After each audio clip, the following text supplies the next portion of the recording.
The first day at Ridgeway High was supposed to be the beginning of a new life for 16-year-old Lina Ward. Her family had moved from another city after her father's passing, and she carried her mother's hopes that this school would be a fresh start, a chance to smile again, to find peace, and maybe to belong. But peace was never easy for someone who looked too quiet, too different, too easy to mock. The moment Lina stepped into Class 10B with her neatly tied braid, worn-out shoes and second-hand backpack, whispers began swirling. It started as giggles from the back rows, the kind that always carried poison. 3 boys, notorious across the school, Dylan, Mason, and Trent, were watching her with smirks that spelled trouble. Dylan, the tall one with a cruel glint in his eye, was the kind who thrived on humiliating others. Mason, the one who always followed, laughed at every insult Dylan threw. And Trent, the third one, just filmed everything with his phone. They were the self-proclaimed kings of Ridgeway High, and Lina had no idea she was their next target. The teacher wasn't in the room yet when Lina quietly sat at the back, clutching her bag on her lap. She didn't notice Dylan sneaking up behind her until her chair was kicked forward suddenly. She gasped, barely catching herself from falling. "Watch it, loser," Dylan said, pretending to stretch, while Mason burst into laughter. Lina tried to ignore it, her heart pounding, but that only made them bolder. Mason leaned over her desk, grinning. "Hey, new girl, you got a name? Or do you just cry silently like that all day?" The class chuckled. She looked down, refusing to respond. That silence, that refusal, burned them more than any insult could. "Oh, she's too good to talk to us, huh?" Dylan said mockingly. He kicked her chair again, this time harder, sending her to the floor. Laughter erupted across the room like wildfire. Her books scattered. Her pen rolled under a desk. Her face turned red with embarrassment, but she didn't cry. Not yet. The teacher, Mr. Harlow, walked in just as Lina was picking up her books. "What's going on here?" he barked, and instantly all laughter stopped. Dylan faked innocence. "She tripped, sir. We were just helping." "Mr." Harlow glanced suspiciously but didn't push further. "Enough. Everyone in your seats." The class obeyed, but Dylan's smirk didn't fade. While Mr.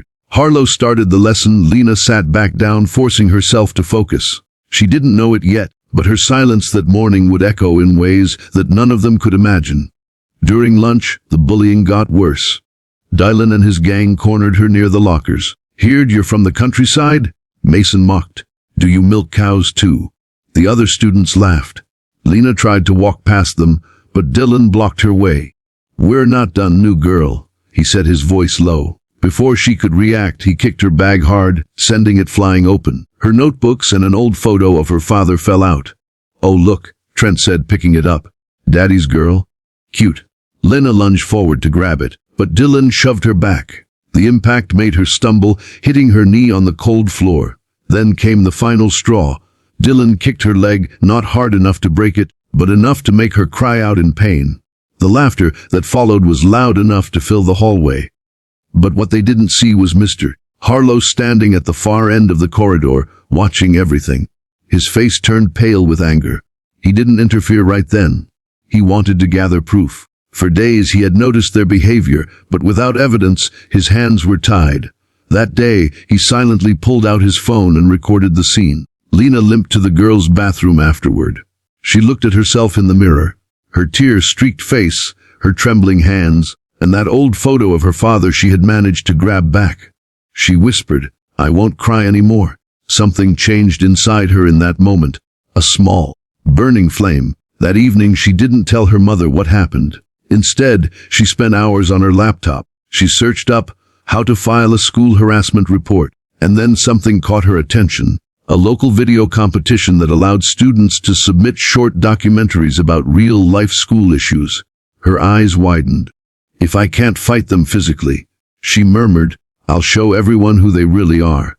For the next few days, Lina stayed quiet. She played the part of the helpless new girl perfectly. Dylan and his gang kept bullying her, throwing paper balls, shoving her in hallways, mocking her during gym class. But behind the scenes, Mr. Harlow had given Lina a hidden camera pen.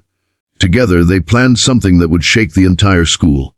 Every cruel laugh, every kick, every shove, recorded. A week later, during assembly, Principal Ms. Thompson stood on stage to announce the video contest winners. The big projector lit up the auditorium. "This year's special submission," she said, was from a new student, Lena Ward. The room fell silent. Dylan sat with his feet up, smirking, until the first clip appeared on the screen. It was him, kicking her chair, mocking her, laughing, calling her names. The crowd gasped. Then came Mason's face, grinning as he called her worthless. Trent filming and laughing. Clip after clip, their cruelty played out for everyone to see. The camera even caught the moment Dylan kicked her to the floor. Silence filled the hall. Miss Thompson froze. Mr. Harlow stood in the back, arms crossed, his eyes never leaving the boys. Dylan's smirk vanished. Mason's face went pale. Trent tried to cover his face, whispering, "Oh my God!" The crowd erupted in murmurs. They did that to her. Someone said, "That's disgusting!" The next day, the entire school knew. Their parents were called. The boys were suspended indefinitely. Mason's scholarship was revoked. Dylan's father, a local councilman, faced media outrage after the video went viral online. Their reputations, their fake pride, crumbled overnight. But the real power wasn't in their punishment. It was in Lena's silence.